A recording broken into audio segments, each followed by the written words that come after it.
بلدیہ شرقی کے ختم ہونے کے بعد جو ٹاؤنز بنیں گے ان میں ٹاؤن میونسپل کارپوریشن گلشن، صفورہ، سراب گوٹ، چینیسر، جناح میں جیتنے والے امیدواروں میں جن میں چیئرمین، وائس چیئرمین اور کونسلرز تھے انہوں نے باقاعدہ اب حلف اٹھا لیا۔ ضلع شرقی میں اب حلف برداری کی تقریب بھی یقینی ہو گئی اور انہوں نے باقاعدہ حلف اٹھا کے اب یقینی طور پر وہ لوگوں کی خدمت کرنے کے لیے آئیں گے۔ ڈپٹی کمشنر شرقی تبریز صادق مری نے ضلع شرقی کے منتخب چیئرمین، وائس چیئرمین اور کونسلرز کو مبارکباد بھی پیش کی اور کہا کہ ہم امید کرتے ہیں کہ آپ لوگ اپنے اختیارات کا بہتر استعمال کریں گے۔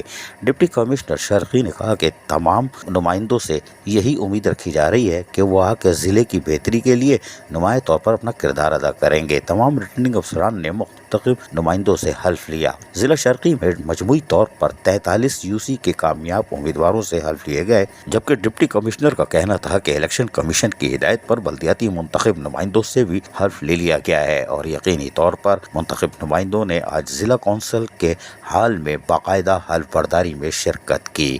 اب ایک نئے سورج کا طلوع ہونے کا انتظار ہے جو متوقع طور پر ابھی ٹرانزیکشن پیریڈ آئے گا اور اس کے بعد KMC یعنی بلدیہ عظمیٰ کراچی مکمل ہونے کے بعد امکانات اسی بات کے ہیں کہ جون کے آخر میں یا جولائی میں منتخب نمائندے اپنے اپنے ٹاؤنز میں فرائض انجام دینا شروع کر دیں گے۔ عزیز عارف، KBS بلدیاتی نیوز کراچی۔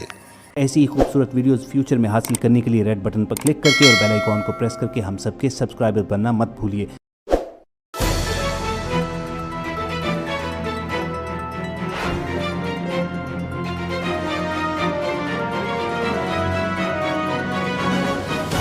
KBS بلدیاتی نیوز۔